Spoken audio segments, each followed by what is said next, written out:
This is Chris from Deus Ex Machina, and we're talking about Naramata, a game of wine and tourism.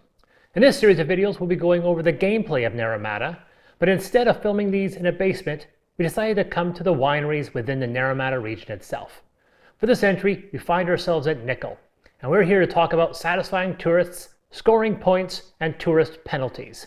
Before we proceed, as a disclaimer, everything you are seeing here is part of a prototype and does not fully represent the final game. Each tourist lists potential point scoring opportunities. Each line denotes a particular requirement that can be satisfied. These requirements can be satisfied in any order and in any combination. For example, a player can satisfy a tasting requirement without satisfying a cheese requirement and still deliver the tourist. However, by not satisfying the cheese requirement, delivering that tourist will incur a penalty for the unfinished requirement. The act of removing a tourist from around a vehicle board and potentially scoring points through satisfaction is known as delivering. With cheese and tasting, a tourist scores points depending on the number of unique cheese or tasting cards attached to that tourist. Each tourist will list the points awarded based on the number of cards, with some tourists allowing for more cards than others. Unlike cheese and tasting collection, satisfying a view requirement only involves the adding of view tokens gained from using a view space at a winery. These tokens are placed on the tourist card. Like before, the tourist will indicate how many points can be awarded for that row.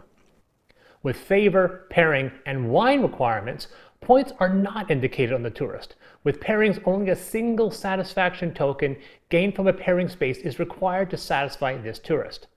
Each row satisfied awards 2 points. With a purchase, a tourist may possess a maximum number of cards based on the number of symbols on the card. Points are awarded based on the number of bottles on each card.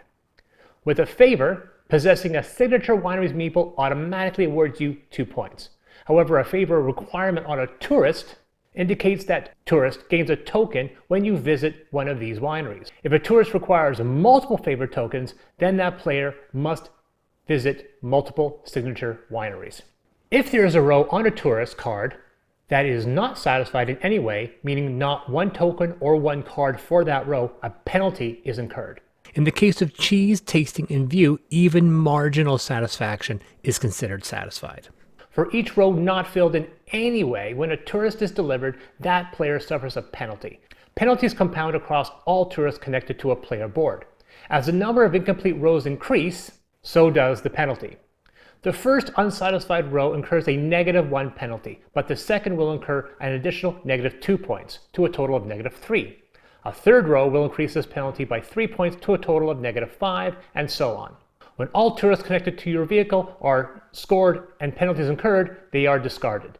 This occurs at the end of the day, which we'll talk about in our next video. And those are the rules involving scoring and penalties in Naramata. For this entry, we find ourselves at